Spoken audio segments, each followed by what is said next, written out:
பைசனோட கதை. திருநெல்வேலி தூத்துக்குடி மாவட்டத்திலேருந்து கிளம்பி வந்து உழைப்பாலையும் திறமையாலையும் நேர்மையாலையும் பெரும் போராட்டங்களுக்கு இடையில் வெற்றி பெற்ற நிறைய இளைஞர்களோட கதை. அதில் 2 பேர் மேடையில் இருக்கிறோம். இதுதான் பைசனோட கதை. இந்த நேரத்தில் ஏன்னா தெரியல எனக்கு என்ன சொல்கிறதுனா ரொம்ப எமோஷ்னலான நேரம். நான் அங்கேருந்து கிளம்பி வந்து இதனால் என்னோட கதையை சொல்லிக்கிட்டு இருந்தேன், எல்லாம் கேட்டுகிட்டு இருந்தீங்க. இப்போ பைசனில் நிறைய இளைஞர்களோட கதையை சொல்லியிருக்கேன். அதில் முதல் மெயின் மூல காரணம் அண்ணன் கணேசன். அது மட்டும் இல்லாமல் கணேசன் வந்து இந்த படத்தில் நான் அவர்கிட்ட கேட்டேன், இதை உங்களோட கதையை மூலமாக வச்சுக்கிட்டு நான் நம்ம ஊருக்கு நம்ம இளைஞர்களுக்கு ஒரு கதை சொல்லணும்னு ஆசைப்பட்றேன். அது என்னோடய ஸ்டைலில், என்னோடய அரசியல் பார்வையில், என்னோட புரிதலில் இந்த கதையை நான் சொல்லணும்னு ஆசைப்பட்றேன். இதுக்கு உங்களோட ஒத்துழைப்பு எனக்கு வேணும்னு கேட்டேன். அவர் நீ பண்ணாத கரெக்டாக தான் சொல்லுவேன், என்ன தேவைன்னு தான் சொல்லுவேன், அதனால் நீ எடுத்துக்கோன்னு சொன்னார். என்னை நம்பி அவரோட கபடியையும் அவரோட உழைப்பையும் வெற்றியும் எனக்கு கொடுத்தாரு. முழுக்க இந்த படத்தில் அவரோட கபடியும் வெற்றியும் உழைப்பையும் எடுத்துக்கிட்டு, அது மட்டும் இல்லாமல் என் கூடவே வந்து முழுக்க துருவியும் சரி, மொத்த கபடி டீமையும் சரி, இந்த கபடியை உருவாக்குறதுக்கு அண்ணன் தான் காரணம். எனக்கு கிரவுண்டு போடுறதுலேருந்து எல்லா வேலையும் அவர் பார்த்து கொடுத்தாரு. நிச்சயமாக அண்ணன் எது சொல்கிறது, அவர் இல்லை அப்படின்னா இந்த படத்தை எடுத்துக்க முடியாது. அதான் மெயின் ரீசன். ஒரு பெரிய தூணாக இருந்து என் கூடவே வந்து பண்ணார். ஆனால் அவருக்கு எனக்கு என்ன கதை பண்ணிகிட்டு இருக்கேன் அண்ணெலாம் தெரியாது. நம்ம கபடியை படம் பண்ணிகிட்டு இருக்கான்னு தான் தெரியும். என் மேலே முழு நம்பிக்கை வச்சார். இந்த படத்தோட வெற்றி, இந்த படத்தை ப்ரொடியூசர்ஸ் பார்த்தாங்க, ரஞ்சித் அண்ணன் பார்த்தாரு, என்னோடய டைரக்டர் பார்த்தாரு, என்னோடய நண்பர்கள் பார்த்தாங்க, என்னோடய அசிஸ்டன்ட்ஸ் பார்த்தாங்க. இவங்க எல்லோரும் என்னைய படம் பார்த்து முடித்த உடனே பயங்கரமாக ஒரு சக்ஸஸ் ஃபீல் கொடுத்து ஹக் பண்ணிட்டு போனாங்க. பட் அந்த படத்தை இவர் பார்த்துட்டு என்னை கட்டிப்பிடிச்சி முத்தம் கொடுத்தது தான் என்னோடய பெரிய வெற்றியாக நான் பார்த்தேன். அந்த இரவு நாங்கள் 2 பேரும் தனியாக இருந்து அந்த முழு இரவையும் கொண்டாடணும். அந்த இரவில் தான் அந்த படம் ஒரு வெற்றி அடைஞ்ச படமாக நான் உணர ஆரம்பித்தேன். ரொம்ப நன்றி. இந்த நேரத்தில் அண்ணனுக்கு இந்த அண்ணனுக்கு கௌரவிக்கும் விதமாக ரஞ்சித் அண்ணன், Ameer sir, Lal sir, Subeer sir மேடை கூப்பிடுறேன். Dhruv stage, Sameer sir.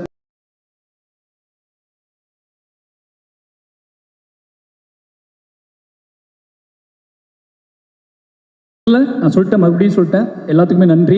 Kabaddi players and team, என்னோடய அசிஸ்டன்ட் டைரக்டர்ஸ், என்னோட ஆக்டர்ஸ் எல்லாத்துக்குமே நன்றி. ரஞ்சித் அண்ணா, அதனால் நாங்கள் மறக்கவே முடியாது. பெரிய பெருமாள் நான் வந்து நீங்கள் ஃபஸ்ட்டு பார்த்துட்டு ஒரு மழை நாளில் எனக்கு லவ் யூ மெசேஜ் அனுப்புனீங்க. அந்த நாள்லேருந்து இந்த பயணம் தொடங்குது. அன்னையிலேருந்து நான் நம்பிக்கையாக எல்லாம் பண்ண ஆரம்பித்தேன். நீளத்துக்கு திருப்பி நான் படம் பண்ணணும் அப்படிங்கிறது உடனே பண்ணணும்னு ஆசைப்பட்டது. அது தள்ளி போயிட்டு இருந்துச்சு. அது பெரிய என்ன சொல்கிறது, எனக்கு அது பெரிய பெயினாகவே இருந்துச்சு, குற்ற உணர்ச்சியாகவே இருந்துச்சு. ஏதோ பெரிய வாழ்க்கையில் தப்பு பண்ணுறோமோன்னு தோணிகிட்டே இருக்கும். ஏதோ வழியில் பைசன் பண்ணிட்டேன். பைசன் நான் ஸ்டார்ட் பண்ணும்போது ரஞ்சித் நாட்ட சொன்னேன், வேறு ஏதாவது கதை பண்ணலாம், இது ரொம்ப கஷ்டம், சொல்ல முடியாது. இந்த படத்தோட போக்கு வந்து உங்களுக்கு எனக்கும் கூட சண்டே வந்து முன் பயமாக இருக்கேன். அந்த பட்ஜெட் இஷ்யூலாம் வரும்போது இந்த படத்தை வேறு ஒன்று பண்ணலாம், வேறு ஏதாவது படம் பண்ணலான்னு சொன்னேன். அப்போ அண்ணா சொன்னார், டேய் இந்த படம் இப்போ பண்ணலாம், எப்படா பண்ண போகிறேன், இந்த படத்தை நீ பார்த்துக்கலாம், இந்த படம் பண்ணியே ஆகணும். இன்றைக்கி நம்ம 2 பேரும் சேர்ந்துருக்கோம், நம்ம மறுபடியும் சேர்றோம் அப்படின்னா நீ சமூகத்துக்கு நம்ம என்ன கொடுக்கணும் அப்படின்னா இந்த மாதிரியான காத்திரமான ஒரு படம் தான் கொடுக்கணும். இந்த படம் ஸ்டார்ட் பண்ண அப்படின்னாரு. அதுக்கப்புறம் முழுக்க சுதந்திரம் தான். எப்போவுமே எனக்கு ரஞ்சித் எவ்வளோ தெரியல, பெரிய ரஞ்சித் ஆரம்பிச்சதுனால எனக்கு எல்லா ப்ரொடியூசருமே ஒரு பெரிய சுதந்திரம் கொடுப்பாங்க. இந்த படத்துலேயே அந்த மாதிரி சுதந்திரம் தான். அப்ளாஸும் சரி, நீலம் ஸ்டுடியோஸும் சரி, எல்லாரும் மிகப்பெரிய சுதந்திரத்தை கொடுத்தாங்க. அந்த மிகப்பெரிய சுதந்திரத்தின் அடிப்படையில் எடுத்தது தான் பைசன். அதனால் எல்லாத்துக்கும் ரொம்ப நன்றி. பைசன் சொல்லணும் அப்படின்னா துருவோட உழைப்பு, மற்றவங்களோட எல்லாத்தையும் பற்றி நாங்கள் பேசுறதுக்கு நிறைய மேடைகள் இருக்குது, என்னோடய இன்டர்வியூஸ் இருக்குது. ஆனால் ரொம்ப நேரம் ஆகிடுச்சு. அதனால் வந்து எல்லாத்துக்குமே ரொம்ப நன்றி. சொல்ல வேண்டிய முக்கியமான விஷயம் என்ன அப்படின்னா, பைசன் எப்படிப்பட்ட படம் அப்படிங்கிறது தான் முக்கியமான விஷயம். அதை பற்றி நாளைக்கு ட்ரெய்லர் ரிலீஸ் ஆகுது. என் லைஃப்பில் நான் ரொம்ப தூரம் ட்ராவல் பண்ணி நிறைய பிரச்சனைகளை சந்தித்து கிளம்பி வந்துட்டு நான் வந்து 20 வருஷம் ஆக போகுது. 20 வருஷத்துக்கு அப்புறம் நான் இப்போ திரும்பி பார்த்தா, இப்போ என்னை பார்க்கும்போதெல்லாம் என்ன உங்கள் ஊர் என்ன இப்படி இருக்குது, உங்கள் ஊர் என்ன இப்படின்னு கேட்பாங்க. இங்கேருந்து நான் திருநெல்வேலியை பார்க்கும்போதெல்லாம் ஒவ்வொரு டைம் திருநெல்வேலி போகும்போதெல்லாம் பக்குன்னு இருக்கும் எனக்கு. ஏதாவது வாட்ஸ்அப் ஓப்பன் பண்ணாலே ஏதாவது இஷ்யூஸ் பார்த்துருவோம், வீட்டிலேருந்து அனுப்புறது, ஃபேமிலி ஃப்ரெண்ட்ஸ் அனுப்புறது எல்லாம் பார்க்கும்போதே அவ்வளோ எமோஷ்னலாக இருக்கும். என்னடா பண்ணுறது அப்படின்னு சொல்லி, இது எப்படி சேஞ்ச் பண்ணுறது, இது என்ன, இதை பற்றியான டிஸ்கஷன் எப்படி மாற்றுறதுன்னு தோணிகிட்டே இருக்கும். நான் எடுத்த டூல் தான். அதுக்கடுத்து இந்த மாதிரியான விஷயத்தை நம்ம எப்படி அணுகிறது, இவ்வளோ பெரிய ஒரு போர் சூழலில் இருக்கக்கூடிய என்னோடய ஊரை பற்றியான ஒரு புரிதலை இன்றைக்குள்ள இளைஞர்கள்ட்ட நான் எப்படி கடத்துறது, அது என்ன மாதிரி படம் பண்ணுறது அப்படின்னு யோசிச்சுட்டு இருக்கும்போது தான் எனக்கு கிடைச்ச ஒரே டூல் கணேசனன், அனைத்து கணேசனன் டூல். அவரை எடுத்துக்கிட்டு நாம் ஒன்று நம்மளோட கிராஃப்ட்டு, நம்மளோட சினிமா, என்னோடய அரசியல் பார்வை, என்னோடய புரிதல் இதில் வச்சுக்கிட்டு நம்ம ப்ளே பண்ணி ஒன்று முடியுமான்னு பார்ப்போம், ட்ரை பண்ணி பார்ப்போம்னு சொல்லி எழுதப்பட்டது தான் பைசன் திரைக்கதை.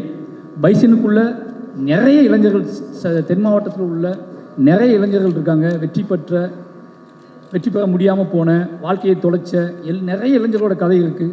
இந்த கதை உண்மையாகவே என் லைஃப்பில் என்னோடய ஆகச்சிறந்த என்னோடய அரசியல். நான் என்ன நினைக்கிறேன்னா, என் ஊருக்கு நான் ஏதாவது செய்யணும்னு நினச்சேன். என் ஊரை பற்றி இவ்வளோ வெற்றி அடைஞ்சதுக்கப்புறம், இவ்வளோ புகழ் அடைஞ்சதுக்கப்புறம், இவ்வளோ பணம் சம்பாதிச்சதுக்கப்புறம் நீ உன் ஊருக்கு என்ன பண்ணுன்னு கேட்டிங்கன்னா, என் ஊருக்காக நான் பண்ணது, என்னோடய மாவட்டத்துக்காக பண்ணது, என்னோடய மக்களுக்காக பண்ணது, ஒட்டுமொத்த தென் தமிழ்நாட்டுக்காகவும் ஒருத்த அந்த தென் தமிழ்நாட்டோட அரசியல் புரிதலை மையப்படுத்தி பண்ண ஒரு படம் தான் பைசன்.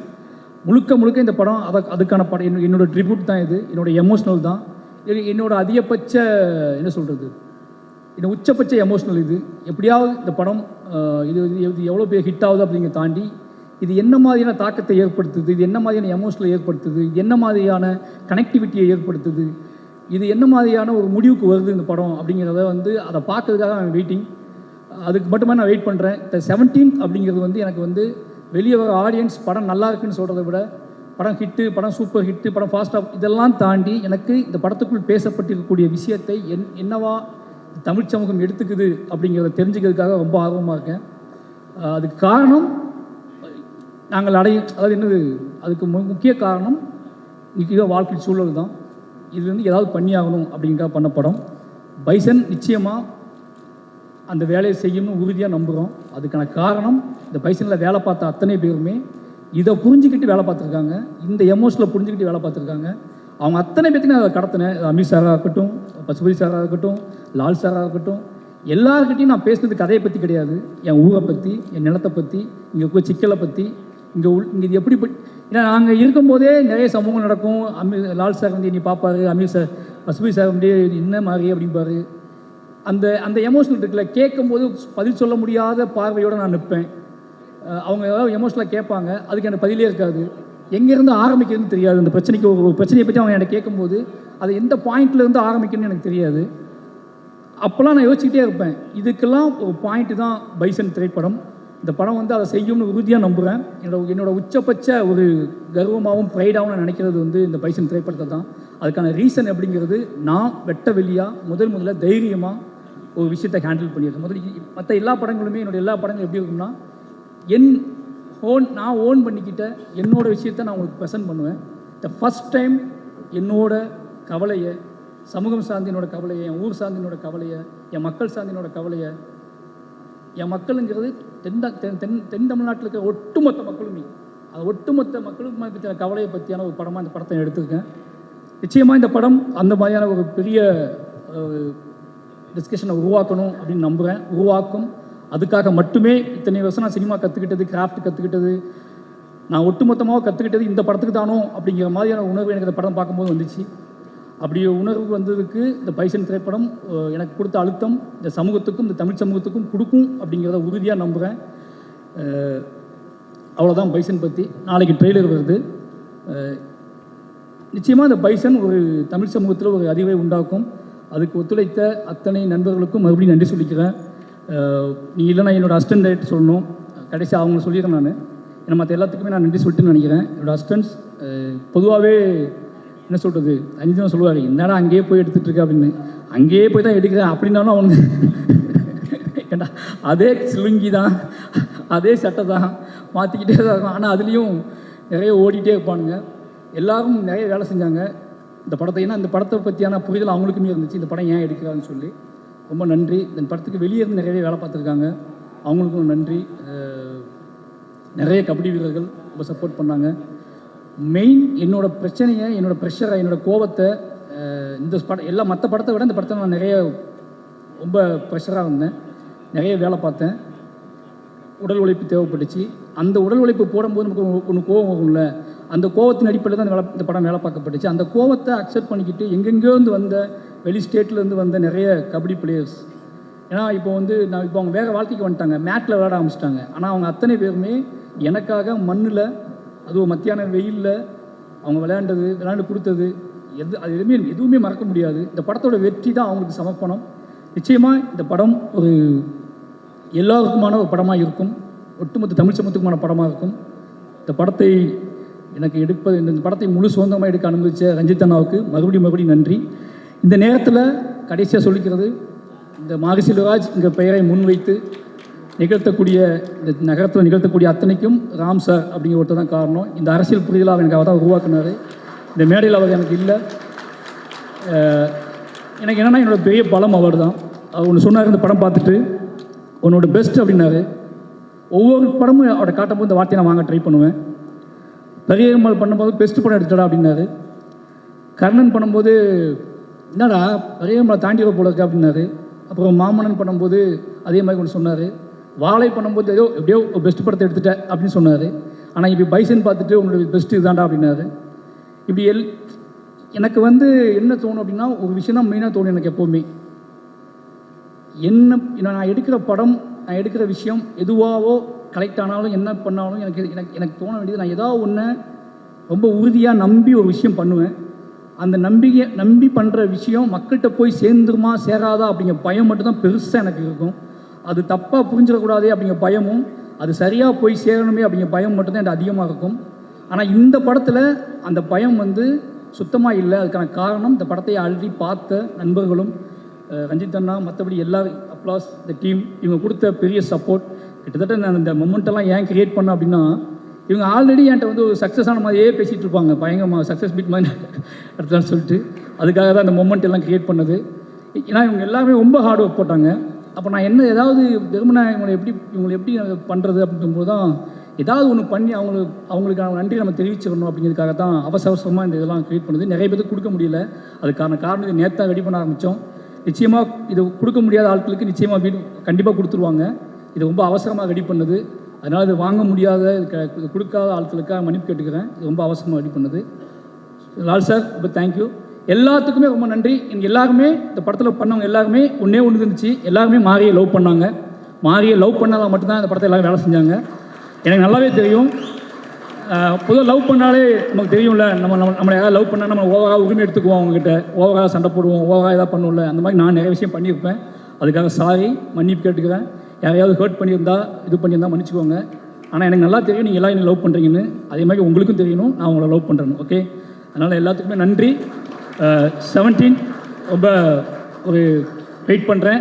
அப்போ முக்கியமான விஷயம் சொல்லணும், நான் நினச்சியே பார்க்கல பைசன் தீபாவளிக்கு வரும்னு. என் லைஃப்பில் தீபாவளி பண்டிகை அப்படிங்கிறது ஒரு முக்கியமான பண்டிகையே கிடையாது. அதுக்கான காரணம், சின்ன வயசுலேருந்து எனக்கு தீபாவளி கொண்டாடுவதற்கான மனநிலையே இருக்காது, அதுக்கான ஸ்பேஸே எங்கள் வீட்டில் இருக்காது.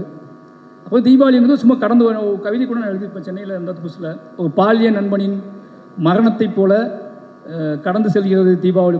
பாலிய நண்பனின் மரணத்தின் நினைவை போல கடந்து செல்கிறது தீபாவளி. இப்போ தீபாவளி மேலே அவ்வளோ வெறுப்பு எனக்கு இருந்துச்சு. ஃபர்ஸ்ட் டைம் என்னோடய ஃபஸ்ட்டு தீபாவளியை நான் கொண்டாட போகிறேன்னு நினைக்கிறேன். ஃபர்ஸ்ட் டைம் இந்த தீபாவளிக்காக நான் வெயிட் பண்ணுறேன். என் குடும்பமும் இந்த தீபாவளிக்காக வெயிட் பண்ணுறது. இந்த தீபாவளியை நான் தமிழ் சமூகத்தோடு சேர்ந்து பைசனோடு சேர்ந்து கொண்டாட போகிறேன். என்னோடய குடும்பத்துக்கு, என் குழந்தைங்களுக்கு, என் நம்முடைய எங்கள் அண்ணன் எல்லாத்துக்குமே நன்றி. ப்ரெஸ் பீப்புள் நான் சீக்கிரமாக முடிச்சிட்டேன். அதனால் போயிட்டு மெசேஜ் அனுப்பாதீங்க, போயிட்டு எல்லோரும் நைட் மெசேஜ் அனுப்பாதீங்க. ரொம்ப நன்றி. எனக்கு எப்போவுமே நீங்கள் சப்போர்ட் பண்ணுறீங்கன்னு தெரியும். என்னை ரொம்ப நம்புவீங்க, என்னை ரொம்பவே லவ் பண்ணுறீங்க, என்னை ரொம்ப நம்புவீங்க. என்னோடய மீடியா தொடர்ந்து என்னை ரொம்ப நம்புதுன்னு எனக்கு தெரியும். உங்களுக்கு நம்பிக்கையை காப்பாற்றுற ஒரு படமாகவும் ஒரு மனுஷனாகவும் தொடர்ந்து இருப்பேன். ரொம்ப நன்றி. தேங்க்யூ.